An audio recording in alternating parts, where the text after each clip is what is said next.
Graça e paz, meus queridos. Nós estamos alegres porque Deus tem cuidado de nós, tem nos abençoado, apesar das lutas e dificuldades. Ainda assim, a gente pode contar com a doce presença dEle ao nosso lado nos momentos mais difíceis. Hoje é a nossa terceira aula sobre bibliologia. O que é a Bíblia? Como ela chegou até nós? E a gente tem resolvido algumas questões em relação a algumas...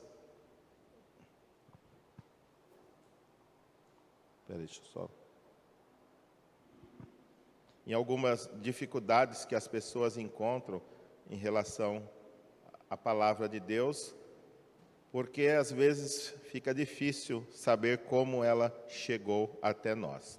Então nós sabemos que a Bíblia, nós começamos a falar na primeira aula a respeito da revelação. Se Deus não tivesse se revelado a nós, nós não teríamos condições alguma de conhecê-lo. A gente só conhece Ele porque Ele se manifestou a nós, revelando-se através da natureza, das coisas criadas, mas principalmente através de Jesus Cristo e da palavra de Deus.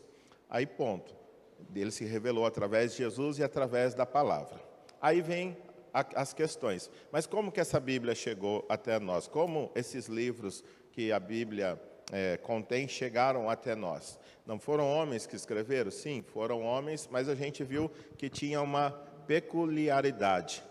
Foram homens usados por Deus, inspirados pelo Espírito Santo. A gente viu que esses homens foram conduzidos pelo Espírito Santo, de maneira que eles nos deixassem um registro infalível e inerrante da palavra de Deus. Ou seja, infalível, que ele não nos conduz à falha. Se a gente seguir aquilo que está escrito na Bíblia, certamente você não vai falhar, certamente você vai alcançar o propósito de Deus para a sua Bíblia, para a sua vida. E inerrante é que ela não contém erros, ou seja, os autógrafos originais, os escritos originais que os profetas escreveram não continham erros. Aí a pergunta é, mas os de hoje contêm erro? É certamente que Deus cuidou tanto do processo como Ele vem cuidando da preservação das Escrituras. A gente tem relatos de livros que foram encontrados em cavernas, muito bem preservados, segundo século ou segundo século antes, segundo século depois, e agora, há pouco tempo, nos anos 60, foram descobertas várias partes da Escritura, e que o registro que nós temos hoje são fiéis àqueles que foram encontrados, que haviam sido escritos há séculos, muitos séculos atrás. Então, eu creio que nós podemos ter a certeza de que nós temos um registro confiável ainda hoje, que pode nos levar a conhecer a vontade de Deus. Hoje nós vamos falar, então, da doutrina da canonicidade. O que é canonicidade? Então, quando a gente começa a olhar para a Bíblia, há muita dúvida por que nós temos só 66 livros. Será que outros livros foram escritos na época em que o cânon estava sendo montado?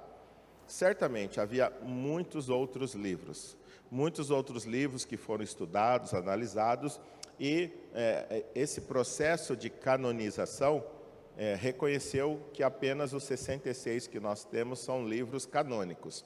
O que significa isso? Nós vamos começar a analisar isso hoje. O cânon. O que significa cânon? A palavra cânon é derivada do vocábulo grego cânon, que por sua vez provavelmente veio emprestado do hebraico kané, que significa junco ou vara de medir. Daí tomou o sentido de norma ou regra. Mais tarde veio a significar regra de fé e finalmente catálogo ou lista. Então, cânon para nós significa principalmente uma vara de medir. O que uma vara de medir serve? Uma régua hoje, né? O que uma régua faz?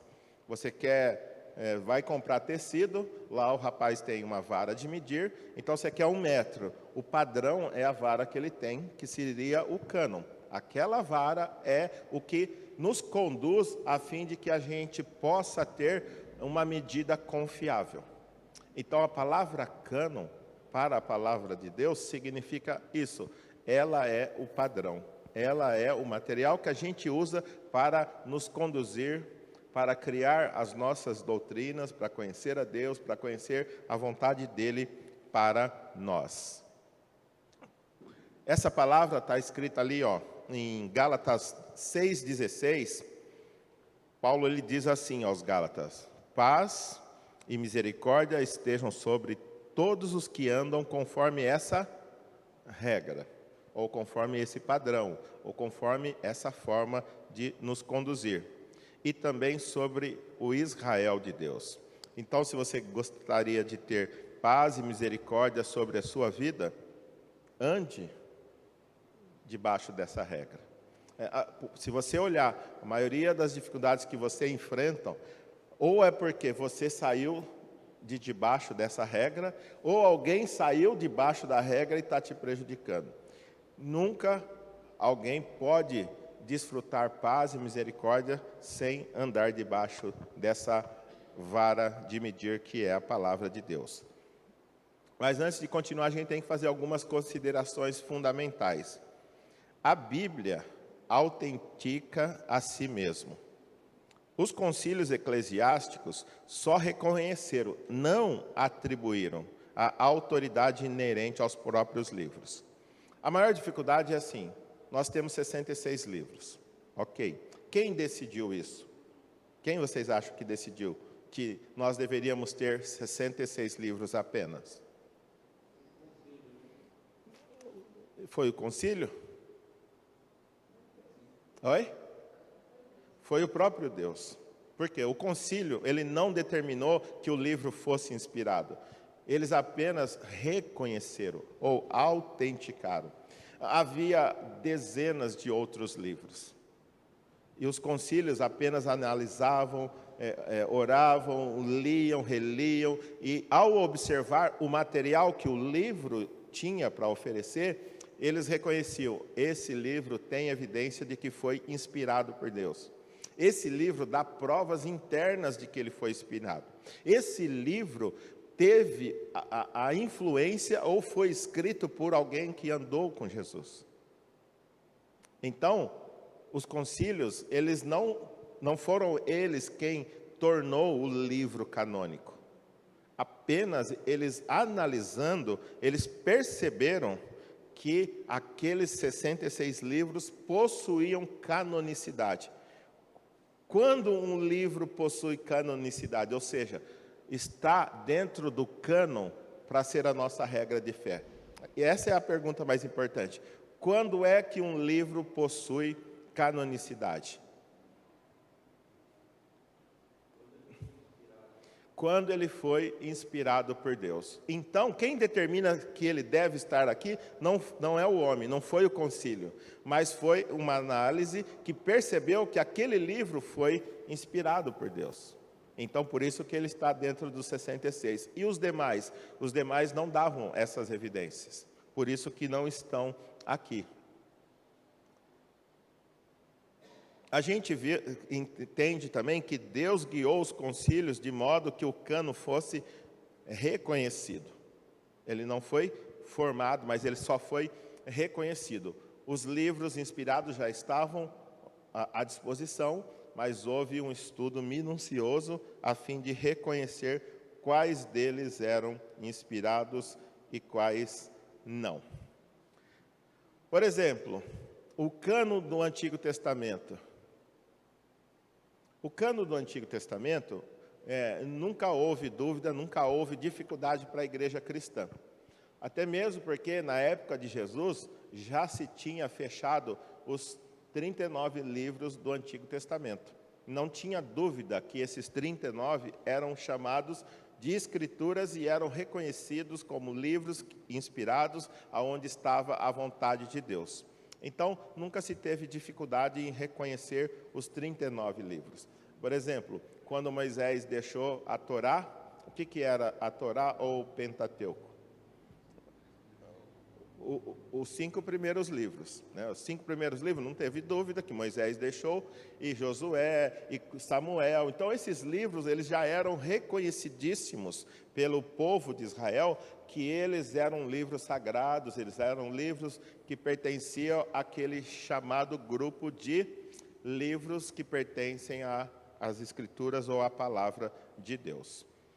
Por exemplo, já na época de Jesus, era aceito que os livros do cânon do Antigo Testamento foram reunidos e reconhecidos sob a liderança de Esdras. Quem foi Esdras? Oi? Ele era um profeta, mas ele era um escriba, e o escriba é um estudioso da palavra de Deus. E o que aconteceu? Se você vai lá para o livro de Neemias, de Esdras, você vai ouvir falar dele. No 5º século antes de Cristo. 5º século antes de Cristo. Ele reuniu os 39 livros, ele fez um trabalho extraordinário para reconhecer que aqueles livros que eram utilizados pelo povo de Deus eram livros inspirados. Aqueles 39 eram diferentes dos demais livros que estavam espalhados.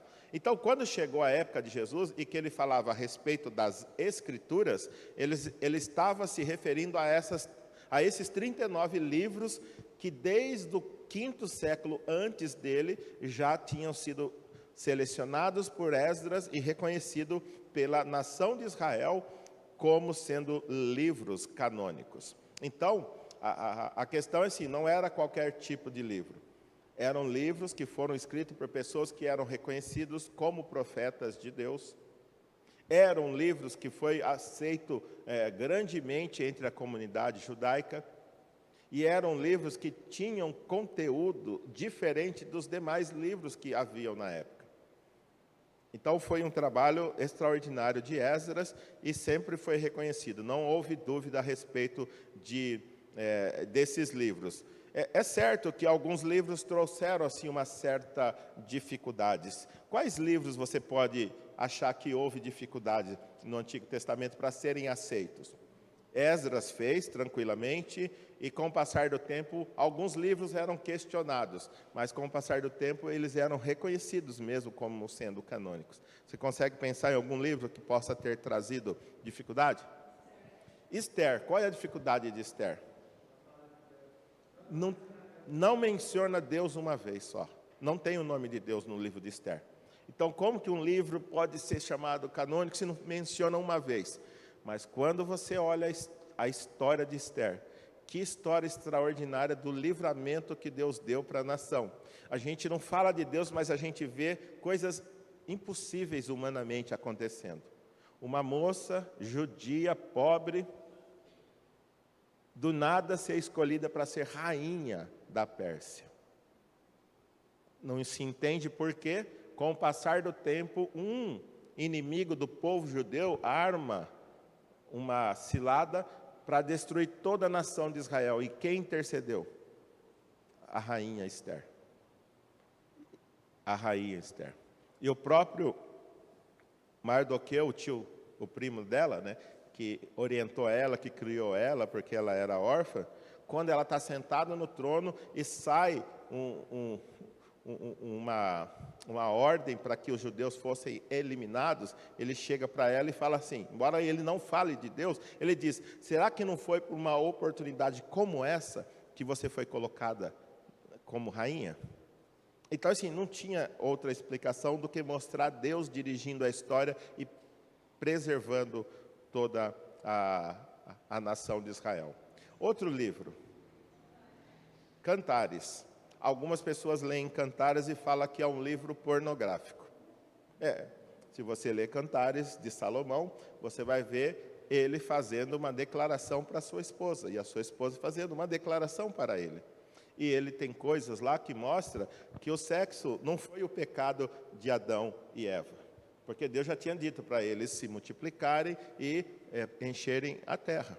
Então, alguns acreditam que o sexo é pecado, mas quando você vê a conversa entre Sulamita e Salomão, alguns falam, nossa, que livro pornográfico. mas mostra o amor de um homem por uma mulher e também reflete o amor de Deus pela igreja. E tem mais um que lutaram bastante para aceitar, que é o livro mais esquisito da Bíblia. Eclesiastes. É o livro, o cara parece que está de mau humor lá, e ele fala que nada tem sentido. Eu já experimentei de tudo e nada faz sentido.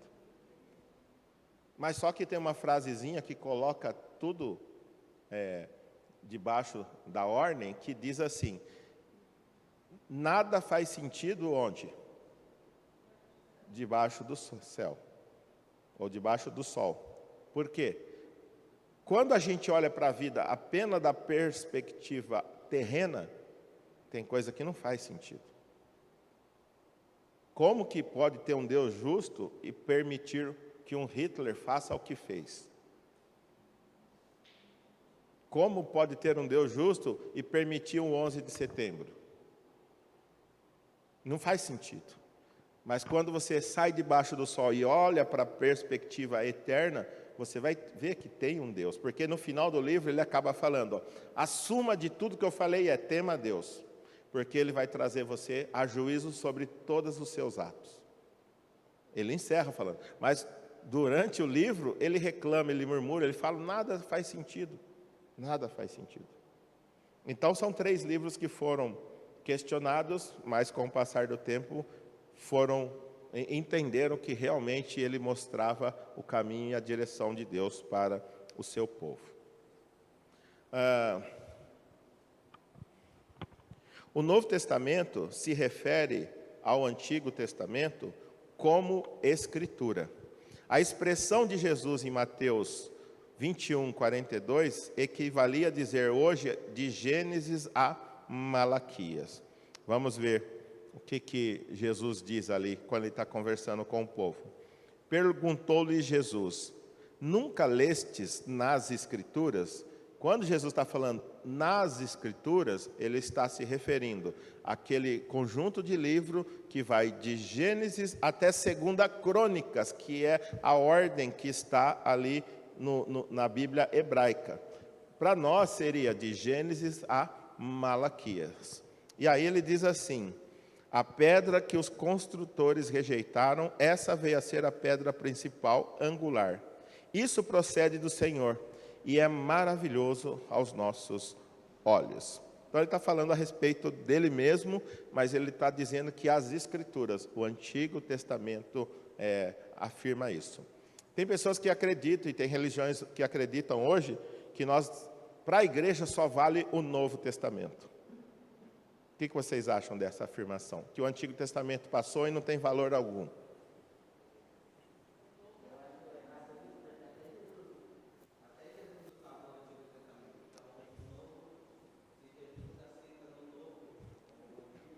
Isso.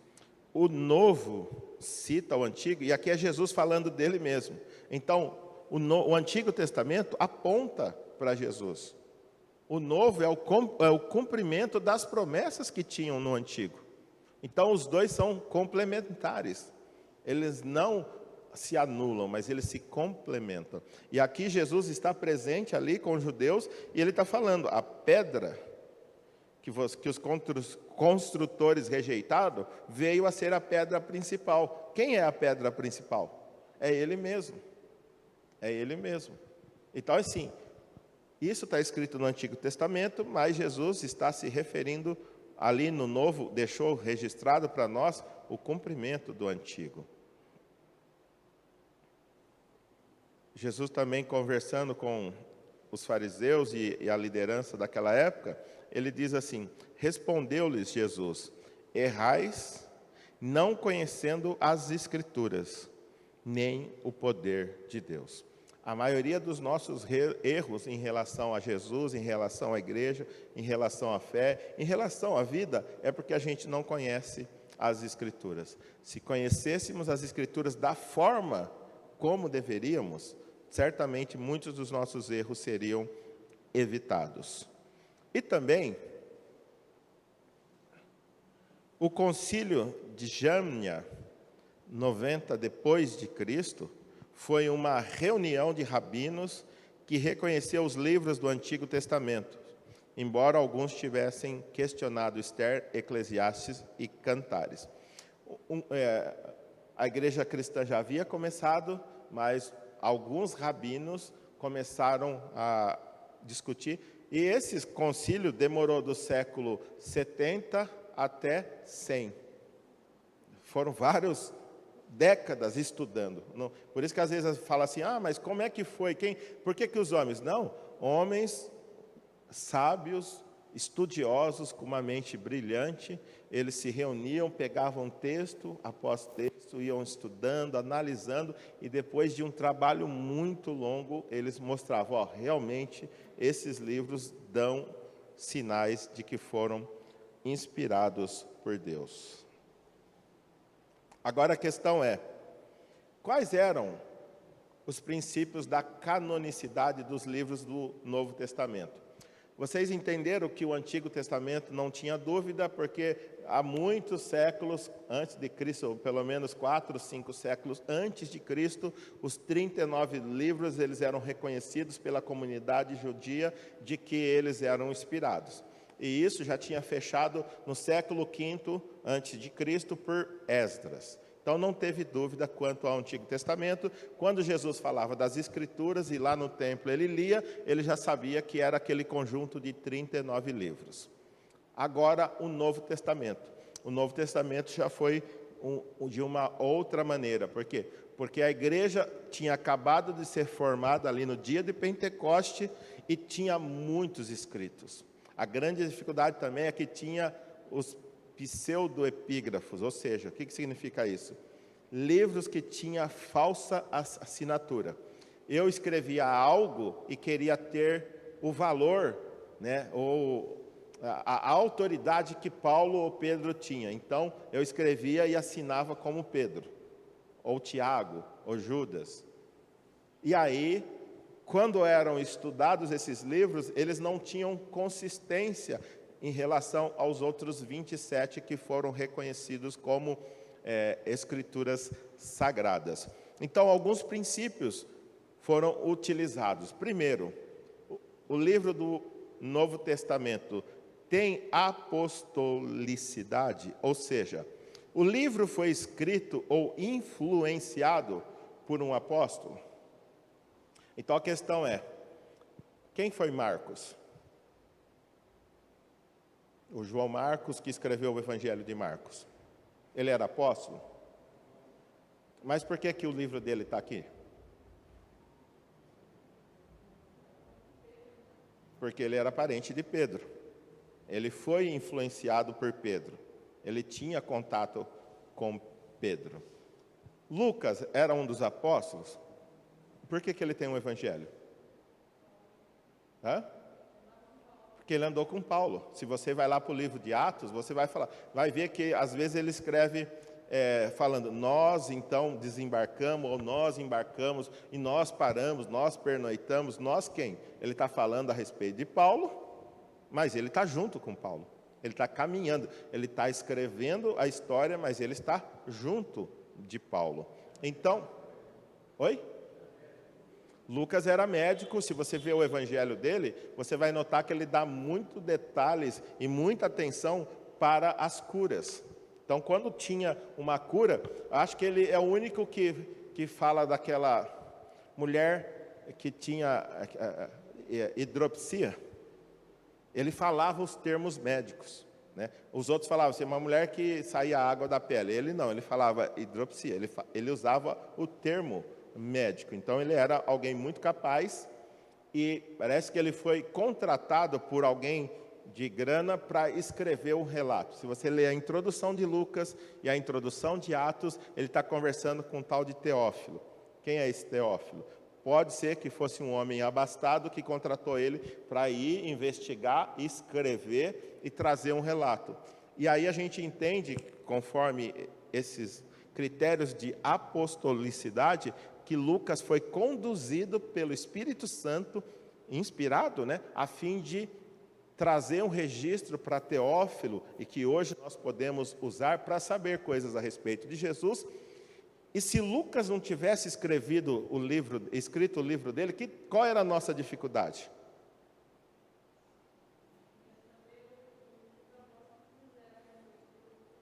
A gente não ia... Ele relata a Pentecoste, o começo da igreja, mas ele relata a expansão do Evangelho. Porque Jesus falou, ide por todo mundo pregar o Evangelho a toda criatura, e ele diz também, vocês vão receber poder e serão minhas testemunhas, tanto aqui em Jerusalém, Judéia, Samaria e até os confins da terra. Como que o Evangelho chegou aos confins da terra daquela época, que era Roma? De Jerusalém até Roma. Atos relata isso. Atos relata isso. Como que Paulo foi preso, como ele foi martirizado. Imagina, a gente acabou o Evangelho. Beleza, acabou o Evangelho, não tem o livro de Atos e começa as cartas de Paulo. A gente ia perguntar, quem é esse Paulo? Da onde surgiu esse Paulo? Paulo não andou com Jesus, junto com os outros 11. Mas ele andou com Jesus pelo menos 3 anos, depois que Jesus ressuscitou e se manifestou a ele. Porque lá em Gálatas ele fala, eu não recebi o evangelho de homem algum, mas o próprio Senhor Jesus por meio de revelação. Então, é importante o livro de Atos, mostra como o evangelho foi avançando, avançando, e como a igreja se espalhou por toda aquela época. Então, um dos critérios teve influência de um apóstolo, ou foi escrito por um apóstolo? Se não foi, então esse livro era descartado. Outro critério, o conteúdo. O seu caráter espiritual é suficiente? O que esse livro está apresentando para nós como conteúdo? Realmente é um livro que nos leva à edificação? É um livro que está em conformidade com os ensinos do Senhor Jesus e com os ensinos do Antigo Testamento? Se esse livro entrasse em choque com aquilo que estava escrito no restante, esse livro também era rejeitado. Terceiro princípio, universalidade. Foi amplamente aceito pela igreja? A questão é, aquele livro que está sendo chamado de Carta de Judas, ou Carta do Apóstolo João, ou Apocalipse, ele foi aceito amplamente? É lógico que todo e qualquer livro tem sempre os críticos que gostam de ser do contra. Não, isso eu não concordo. E ele começa a estudar lá para procurar algo para contrariar. Sempre houve isso. Mas ele foi amplamente. As igrejas não tinham dificuldade em aceitar Atos, Mateus, Marcos, Lucas, João, não tinha dificuldade em aceitar Pedro, não tinha dificuldade em aceitar carta aos Hebreus, que não tem o seu autor. Lá nós não sabemos quem é o autor aos Hebreus. Então, quando os livros foram escritos, eles foram amplamente aceitos. Eles tinham sinais de apostolicidade, o seu conteúdo era espiritual, nos edificava naquilo que Jesus ensinava, era amplamente, e o livro dava sinais de inspiração. O livro oferecia provas internas da sua inspiração. Alguns desses livros mesmo falam que ali estava escrevendo a vontade de Deus. Então, há provas internas nesses livros que eles foram aceitos. Por exemplo, a formação do cânone do Novo Testamento, o período apostólico. Eles afirmaram a autoridade dos seus escritos. Quando a gente vai ver ali Paulo escrevendo aos Tessalonicenses, ele mesmo afirma que a sua autoridade vem de Deus. Não é ele que está querendo escrever. Ele diz assim, diante do Senhor, encarrego vocês de lerem esta carta a todos os irmãos. Então, ele escreveu aos Tessalonicenses e ele está falando, diante de Deus, vocês têm que pegar essa carta, ler para todo mundo tem que ficar sabendo. E ele roga a autoridade de Deus, ele está falando, diante de Deus eu estou pedindo isso para vocês. Nem pedindo, eu estou mandando, né? Ele encarrega aquele povo de ler a carta a todos. E Colossenses, ele fala assim, ó: depois que esta carta for lida entre vocês, façam que também seja lida na igreja dos Laodicenses, e que vocês igualmente leiam a carta de Laodiceia. Qual é a pergunta que sempre alguém faz?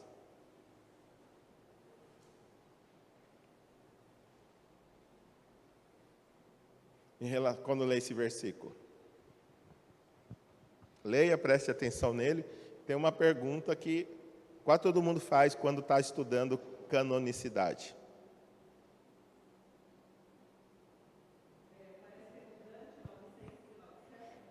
Não.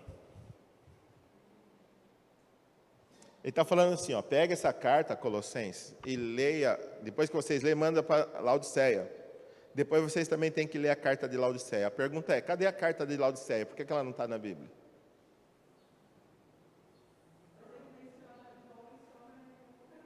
Oi? Não, sim. Mas eu estou perguntando, por que nós não temos, nas cartas de Paulo, uma carta endereçada a Laodiceia? Não que ela tenha se perdido. Talvez, quando você começa a ler as cartas, você vai ver que elas têm conteúdos que são repetidos. De alguma maneira, eles entenderam que essa carta não tinha total evidência de que deveria estar aqui. Isso é uma das teorias. A outra teoria é que pode ser a carta de Éfeso. São duas vertentes. Ou que ela não foi reconhecida, ou que essa carta aos Laodicenses era a carta que foi escrita aos Efésios.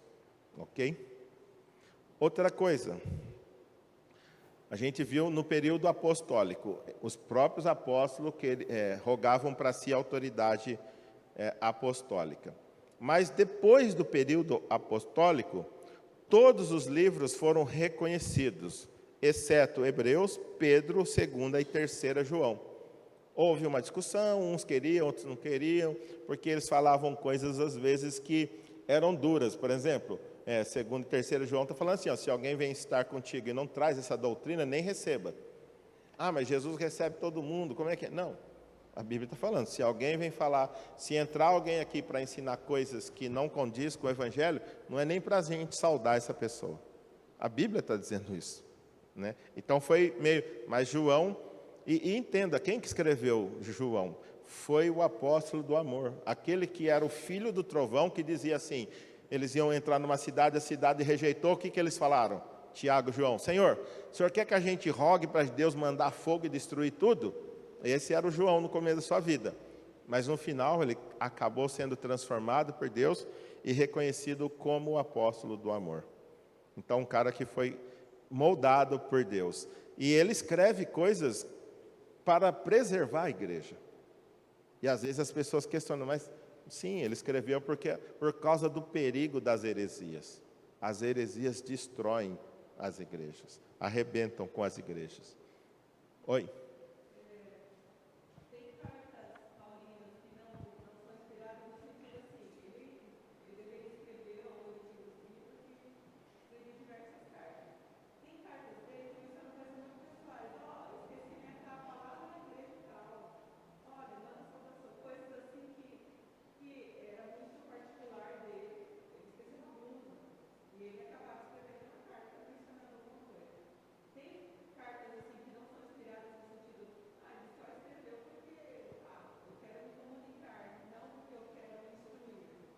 Sim, eu creio que dentre todo mundo ali, tinha dezenas de cartas que foram analisadas e que foram rejeitadas como inspiradas. Então eu creio que sempre houve, não só de Paulo como dos demais, mas que não passaram por todos esses crivos.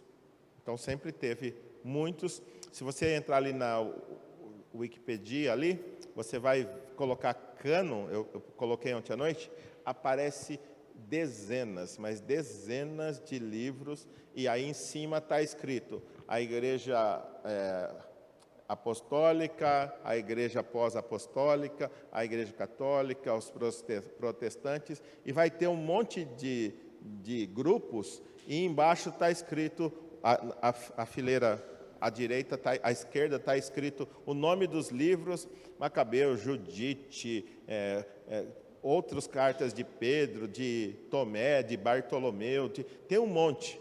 E aquelas que foram aceitas ou não pelos concílios. Então tem um monte de coisa lá. Se você entrar ali na Wikipedia, você vai ver dezenas de livros que foram analisados e rejeitados.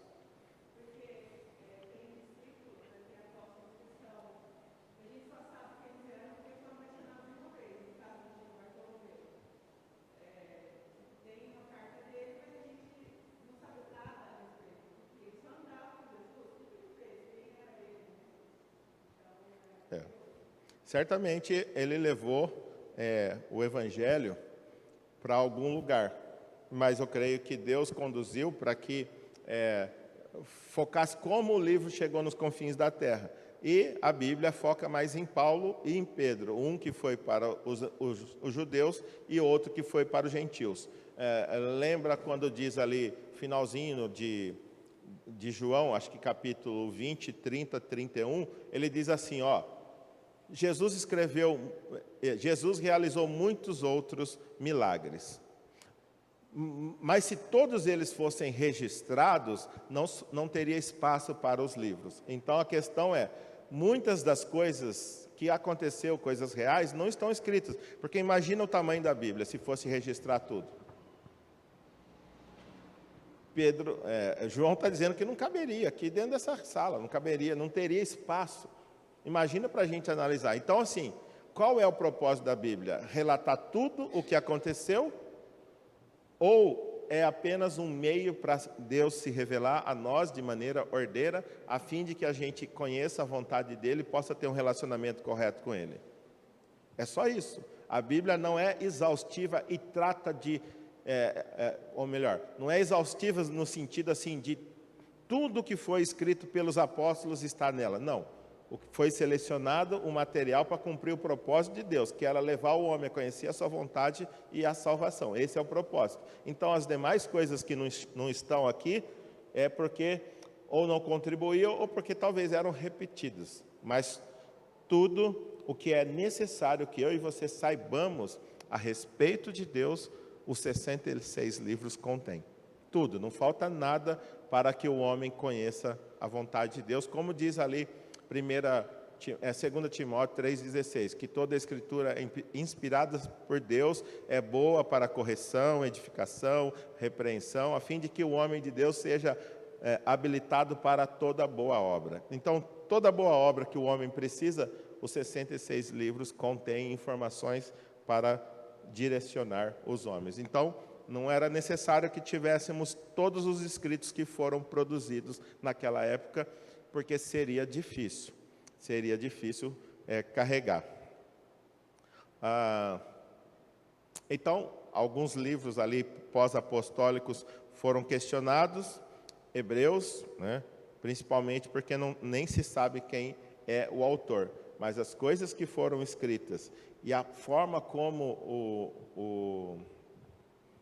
o autor defende Jesus, mostrando a superioridade dele em relação a anjos, em relação a Moisés, aos profetas, a Melquisedeque e a todas as demais coisas. Não pode haver dúvida que esse cidadão andou com os apóstolos e escreveu coisas preciosas. Oi? Algumas a Paulo. Isso. Alguns também dizem que foi uma mulher, porque o cara escreveu 13 capítulos e depois ele fala, escrevi resumidamente.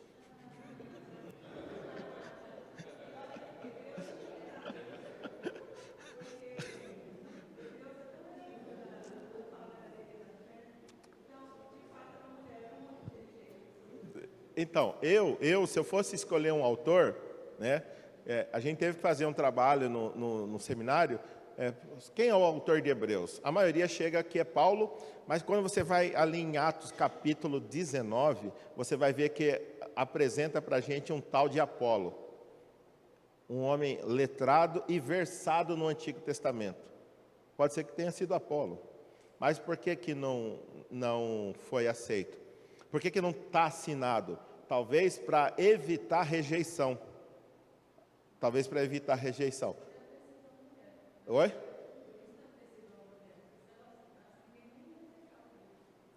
Pode ser.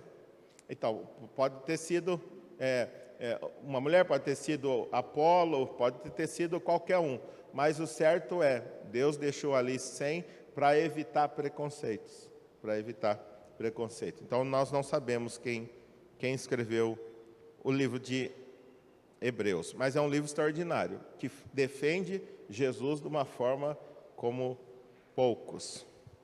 E fechou em Cartago, em 397 depois de Cristo, um grupo de líderes cristãos se reuniram e depois de muito tempo estudando, eles entenderam que apenas os 27 livros davam sinais de canonicidade. Os demais deveriam ser descartados como livros inspirados.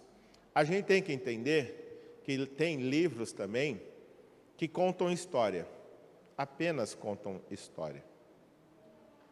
Só que alguns livros, mesmo contando história, poderiam induzir o povo à prática de heresia. Daqui a pouco a gente vai ver, daqui a pouco não, chegou a hora da gente ver por que os livros apócrifos foram rejeitados. Alguém sabe o que é um livro apócrifo?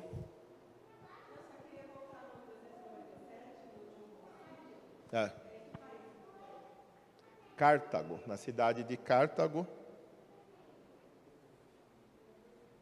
O concílio de Cartago era sempre a cidade, o concílio recebia o nome da cidade que foi realizada o concílio.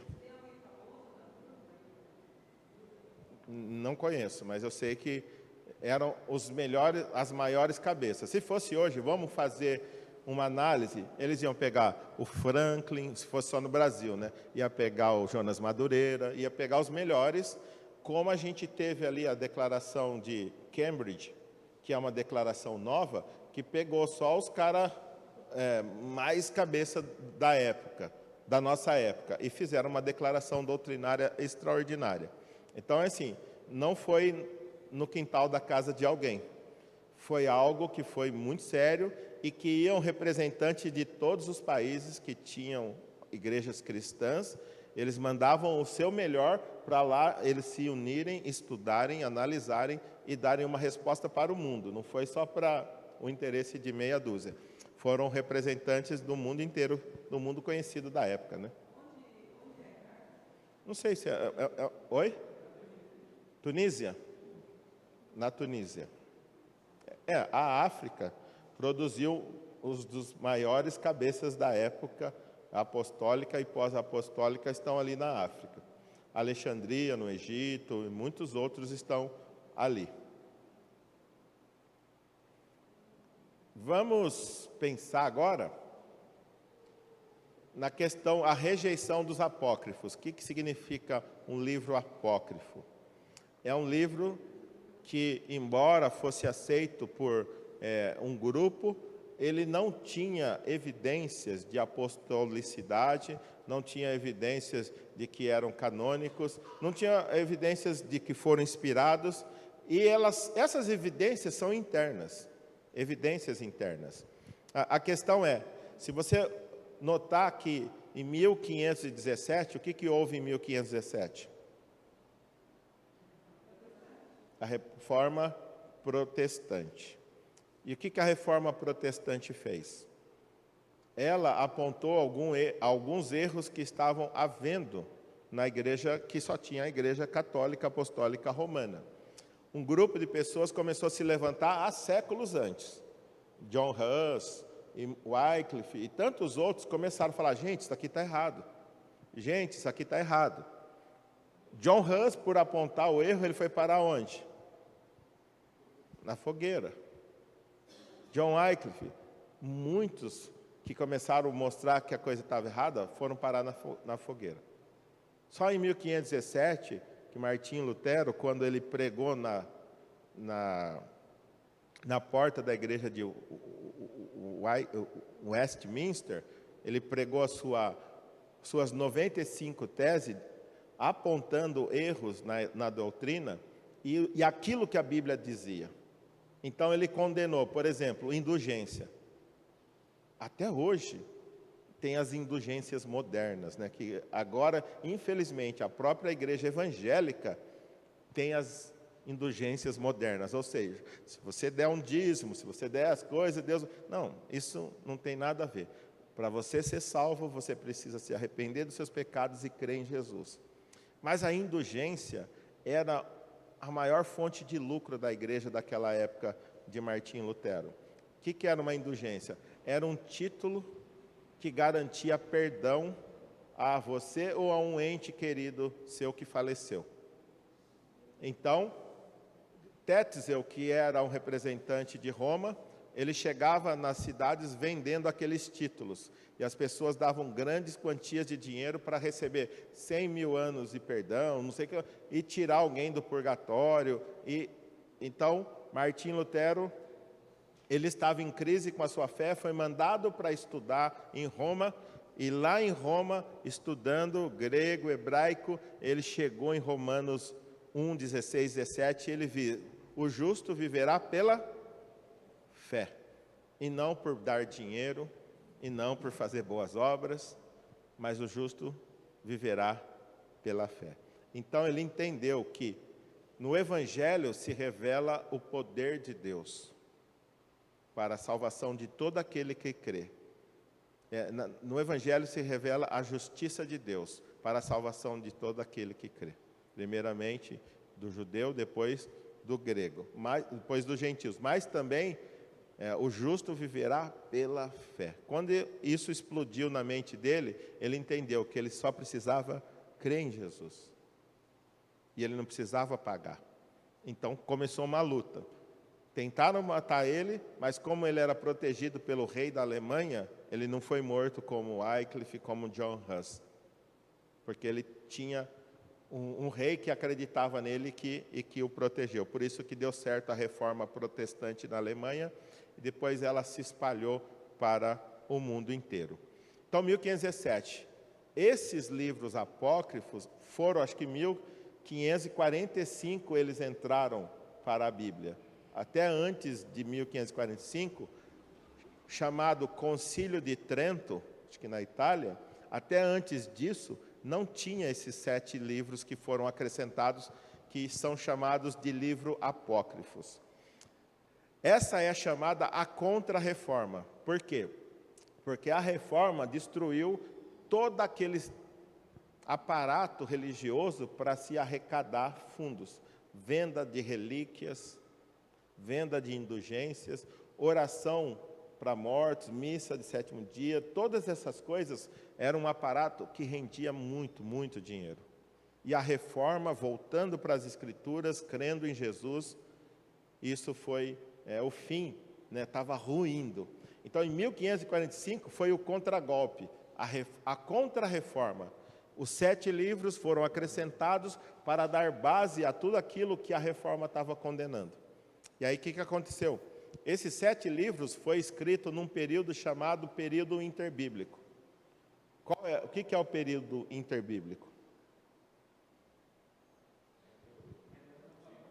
Entre o Antigo e o Novo, mas quando se deu isso?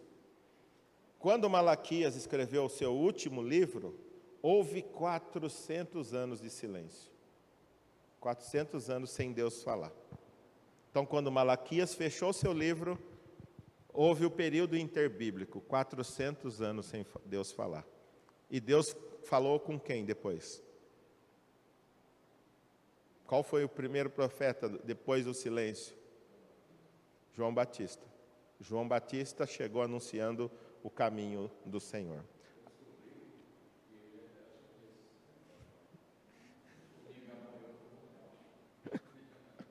Então, João Batista foi o primeiro profeta depois de Malaquias. A questão é, esse período interbíblico a história dos judeus continuou. E muitos relataram, assim como Joséfo, né? Joséfo foi um grande historiador hebreu e ele deixou relatado a história dos hebreus. Mas, nesse período, muita coisa foi produzida. E esses 7 livros apócrifos, eu vou mostrar para vocês e vocês vão tirar as próprias conclusões. Por que os livros não canônicos estão aí? Olha o que Tobias usa.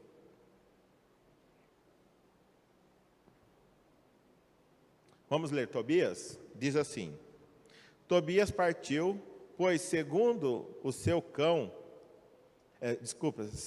de seu cão, e deteve-se na primeira parada à beira do rio Tigre. Descendo ao rio para lavar os pés, eis que um enorme peixe se lançou sobre ele para devorá-lo. Aterrorizado, Tobias gritou, dizendo: Senhor, ele lança-se sobre mim. O anjo disse-lhe, e isso você tem que pegar a história um pouquinho antes, você vai ver que ele estava conversando já com o anjo, né? O anjo que pediu para ele descer ao rio. Então, assim, o anjo disse-lhe: abre-o e guarda o coração, o fel e o fígado. Desculpa, eu pulei um pouco o 4, né? O anjo disse-lhe: pega-o pelas guerras e puxa-o para ti. Tobias assim o fez, arrastou o peixe para a terra, o qual se pôs a saltar aos seus pés. O anjo lhe disse, abre-o e guarda o coração, o fel e o fígado, que servirão para remédios muito eficazes. Ele assim o fez. A seguir, ele assou uma parte da carne do peixe, que levaram consigo pelo caminho. Salgaram o resto para que lhes bastasse até chegarem a Rajas na média. Entretanto, Tobias interrogou o anjo: Azarias, meu irmão, peço-te que me digas qual é a virtude curativa dessas partes do peixe que me mandaste guardar.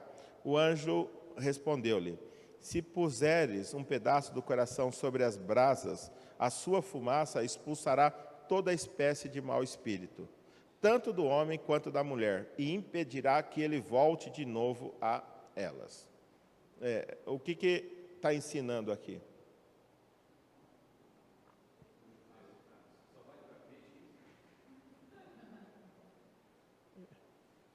O que está ensinando? Entendeu? Quando eles pegavam os livros apócrifos e iam comparar com o restante das escrituras, encontravam coisas desse tipo. É magia. Se você queimar partes do peixe, vai expulsar espírito. Agora, a questão é assim, o espírito, por natureza, ele a gente tem convencionado que ele é imaterial. Se ele é imaterial, como algo material pode expulsá-lo? Não é? Então, assim, Tobias está ensinando magia. Vamos ver outra parte. Tobias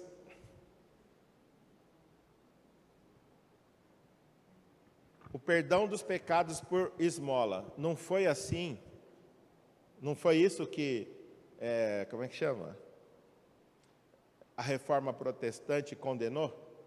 Que você dá dinheiro, você comprar indulgência, você dá esmola, é o nosso dever. Deus quer que você ajude os pobres. Mas Deus, em lugar nenhum, falando que ajudando os pobres, você ia ter perdão dos seus pecados. Imagine bem, se isso fosse verdade, se você desse esmola, os seus pecados eram perdoados, Jesus morreu por quê? Para que Jesus morreu? Não precisava ter morrido o Filho de Deus ali daquela forma humilhante, era só pegar e dar esmolas. Olha o que diz o texto: assim acumularás uma boa recompensa para o dia da necessidade, porque a esmola livra do pecado e da morte, e preserva a alma de cair nas trevas. A esmola será para todos os que a praticam um motivo de grande confiança diante do Deus Altíssimo. Então, morreu, você vai chegar diante de Deus e vai falar: Deus, eu dei um monte de esmola. Por isso a minha alma não pode ir para as trevas, eu não posso ir para o inferno. Eu dava esmola. Mas as esmolas, elas estão contra o sangue de Cristo. Quem é que nos livra das trevas? Não é o sangue de Cristo? Como que eu vou falar que dar esmola me tira das trevas? Na verdade, é obrigação, porque Deus falou para Paulo, escrevendo aos Gálatas, ele fala, lembre-se, né, que Jesus, ele conta lá que Jesus pediu para que ele não se esquecesse dos pobres. E ele disse, eu me esforcei para fazer isso. Então Deus quer que a gente cuide dos pobres? Quer que a gente cuide. Mas de maneira alguma isso faz bem para a alma. O que faz bem para a alma é Jesus. Jesus faz bem para a nossa alma. O sangue de Jesus, sim. Qualquer outra coisa, não. Olha lá Tobias 12, 8 e 9. Boa coisa é a oração acompanhada de jejum. E a esmola é preferível aos tesouros de ouro escondidos. Porque a esmola livra da morte. Olha o pior. Ela apaga os pecados e faz encontrar a misericórdia e a vida eterna. Gente, isso contraria tudo o que o Evangelho diz. Tobias era um judeu que escreveu, ele era um historiador e ele escreveu a história. Histórias que se passaram ali com o povo judeu. Então, ele escreveu, mas não debaixo da autoridade do Espírito Santo para trazer informações para a igreja. Porque vocês viram qual é a diferença de um livro apócrifo e de um livro canônico? O livro apócrifo, ele entra em contradição com o restante do ensino das Escrituras. Se eu acreditar que esmola apaga pecados, por que que Jesus morreu por mim? Por que que Jesus morreu? Imagina Deus enviando o seu filho para morrer aqui na cruz, se tinha um meio tão fácil. Por que que ele ia usar o meio mais difícil, mais triste, mais cruel, para que os nossos pecados fossem perdoados? Imagina o Hitler, né? Ele fazia toda aquela maldade para os judeus e depois dava a esmola para os alemães. Então quer dizer que toda a maldade que ele fez para os judeus seriam pagos dando esmola para os alemães? Então, assim, os apócrifos, quando são analisados, eles entram em contradição com o ensino geral das... Não, ele não foi tirado. Ele foi colocado em 1545, a Contra-Reforma. A Contra-Reforma, lembra que eu acabei de falar assim, a Contra-Reforma, Martinho, Lutero e os outros homens estudando a Bíblia, perceberam que a igreja estava fora do trilho. A Reforma Protestante, eles protestaram contra os erros e trouxeram a igreja para o trilho.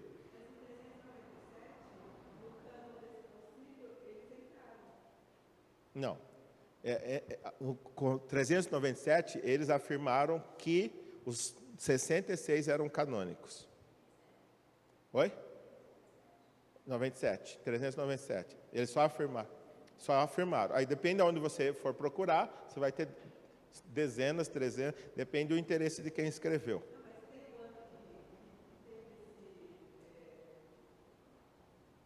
Não, se você pegar uma Bíblia católica de 1500 ou 1400, você vai ver que não tem o 7. Mas se você pegar de 1545 adiante, que é o Concílio de Trento, que foi a Contra-Reforma, houve a reforma que condenou a práticas da indulgências e tantas outras. Aí, em 1545, eles acrescentaram esse 7 para mostrar, Martinho Lutero e os protestantes estão errados. Aí está as provas de oração, de esmola, como essas coisas fazem bem. Então foi assim, por isso que esses livros entraram. Mas quando eles são analisados, você acha que esse livro de Tobias merece estar do lado de Hebreus? Merece estar do lado do Evangelho de Mateus, Marcos, Lucas, João? Merece estar do lado de Romanos, de Éfeso? Efésios que diz, pela graça sois salvos, mediante a fé, e isso não vem de vós. Quer dizer, não pode dar esmola, pode fazer o que quer, não vem de vocês, vem para que, Efésios 2,9 fala, não vem de vós, é dom de Deus para que ninguém se glorie. Hã? Sim, e tantas outras coisas.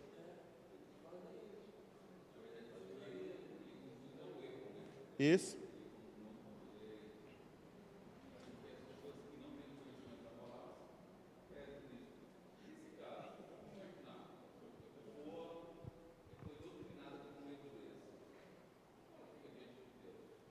É que a questão é assim, se eu tenho a Bíblia com 73 livros com os apócrifos, certamente, se Deus iluminar o meu coração, eu vou chegar ao conhecimento da verdade ali nos Evangelhos, em Isaías. E isso vai mostrar para mim que, alguma coisa está acontecendo, como aconteceu com Martinho Lutero. Ele foi doutrinado dessa forma. Todo mundo vivia debaixo dessa coisa. Até que ele, estudando Deus, abriu os olhos dele e ele chegou, estamos errados. Estamos errados. A salvação é pela fé, não é por boas obras, não é por dar esmolas, não é por... Entendeu? A salvação é pela fé. Oi.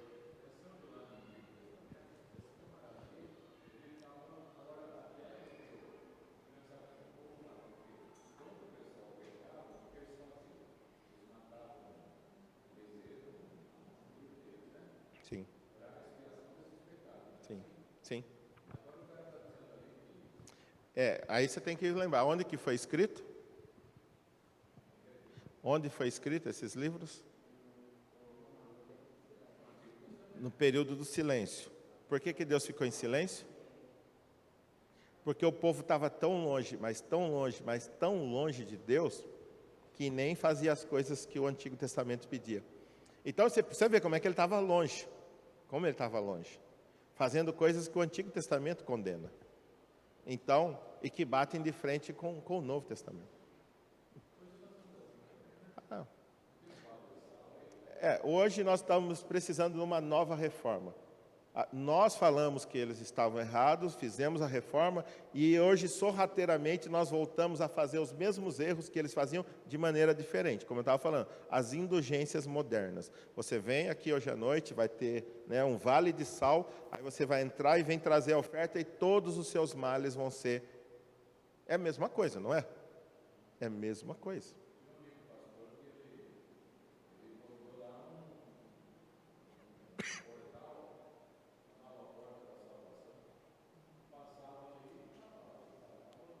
Entendeu?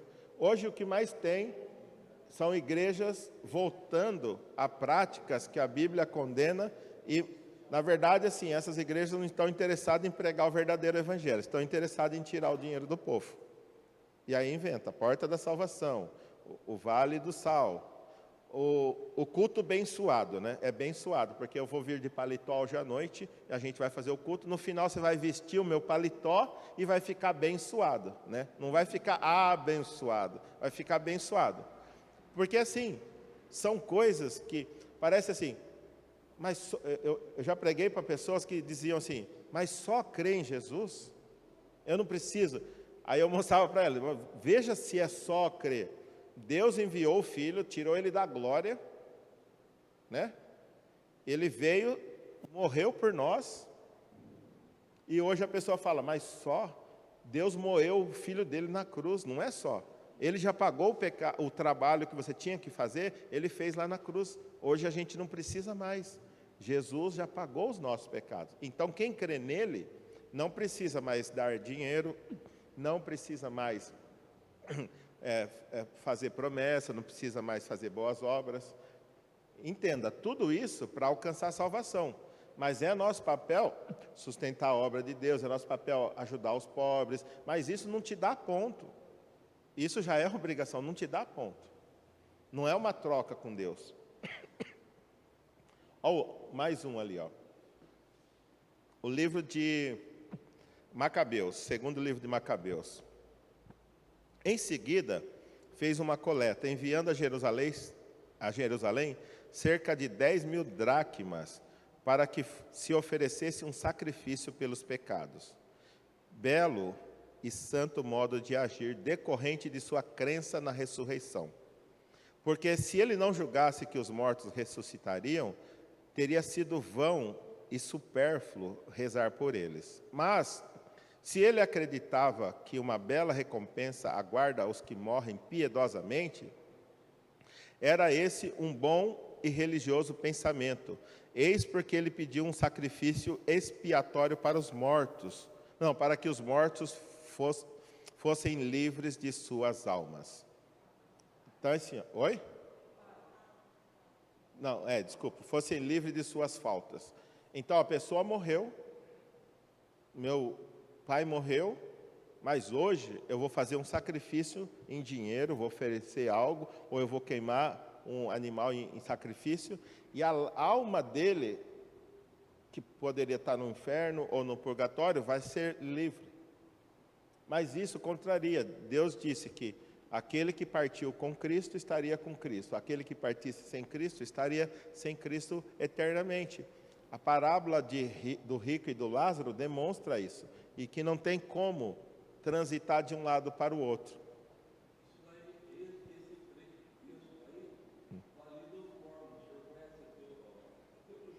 Sim. Eles se batizam pelos mortos, mas eles usam 1 Coríntios capítulo 15, que diz assim, se os mortos não se batizam, né, então é vã a nossa fé. Ele está discutindo alguma coisa assim. Por isso que eles acreditam que tem que se batizar em nome dos mortos, mas ele está falando, Jesus morreu. Se você acredita que Jesus não ressuscitou, então nós estamos nos batizando pelos mortos. E aí, então, eles distorceram e falam, não, temos que batizar pelos mortos.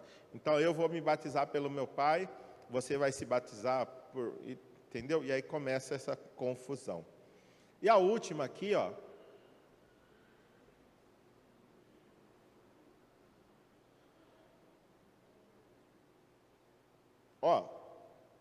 Olha o que Tobias, depois de escrever, ele afirma.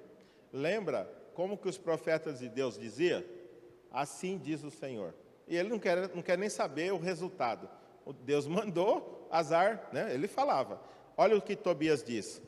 Assim se desenrolaram os acontecimentos relativos a Nicanor, e já que a partir dessa época Jerusalém permaneceu em poder dos hebreus, finalizarei aqui a minha narração. Quer dizer, ele está narrando coisas que aconteceram. Aí, ao 38. Se ela está felizmente concebida e ordenada, era esse o meu desejo. Se ela está imperfeita e medíocre, é o que pude fazer de melhor. O que ele está dizendo? Ele que quis escrever. Não foi Deus que mandou, não foi o Espírito que conduziu. E aí, como ele termina? Assim como é nocivo beber somente o vinho ou somente a água, mas agradável é verdadeiramente proveitoso beber água e o vinho misturados, assim também a disposição agradável do relato é o que causa prazer aos ouvidos do leitor. Aqui, pois, termino. Qual é a intenção de Tobias? Agradar os seus leitores. Agradar os seus leitores. Coisas que os profetas de Deus não tinham preocupação.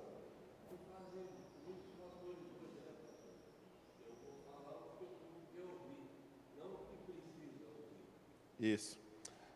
Eu achei que eu terminaria hoje, mas eu vou parar por aqui, a semana que vem a gente termina. Semana que vem a gente vai falar sobre a necessidade do esclarecimento do Espírito Santo para a gente compreender.